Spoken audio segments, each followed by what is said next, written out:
Good evening, Brian. Wednesday afternoon, President Trump's administration requested $4.5 billion in emergency funding to address the large amount of immigrants crossing the border. According to the lawmakers, $3.3 billion will go for humanitarian assistance, $1.1 billion for border operations, and $178 million for mission support. New York Representative Nina Lowey, who is chair of the House Appropriations Committee, said that Trump administration appears to want much of this $4.5 billion emergency supplemental request to double down on cruel and ill-conceived policies, locking up people who pose no threat to the community for ever longer periods of time. It is not a solution, it is the problem at the border. The request does not include money for the border wall, which congressional Democrats have already refused to fund.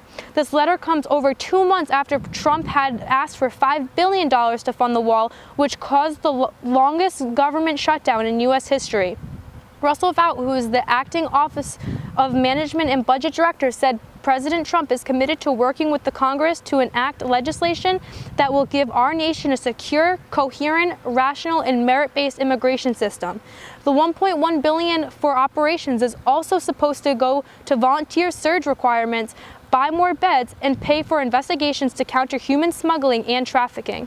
Tens of thousands of immigrants are arriving at the southern border each month with record numbers of families and children. U.S. officials said more than 100,000 people have arrived in March and that the numbers are on track to reach up to 1 million in September. We are not sure at this time if President Trump will receive this money, and we will keep you updated as we learn more. Live from Washington, D.C., Jensen Kappa, Q30 News.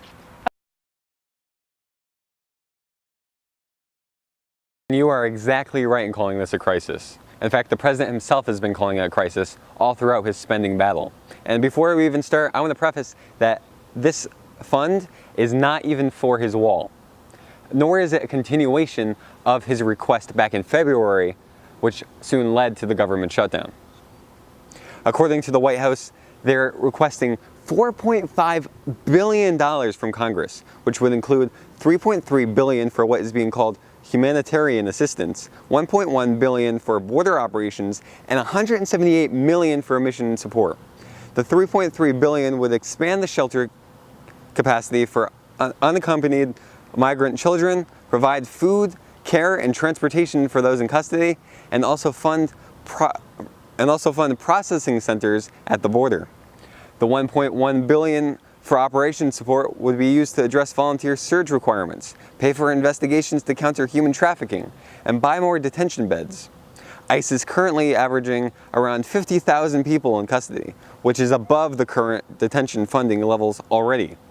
The Department of Health and Human Services also asked for $178 million to upgrade their information technology systems and fund law enforcement pay adjustments.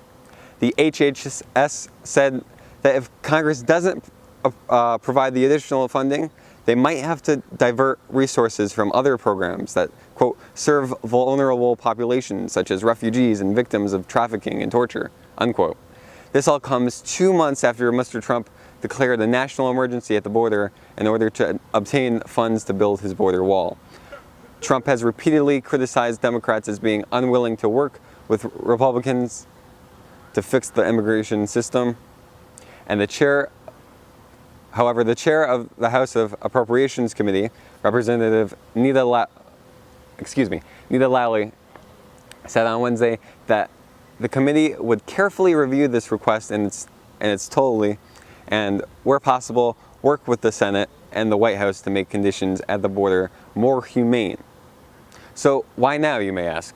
Well, the request comes as President Trump is gearing up for his re-election, still pledging to crack down on illegal immigration.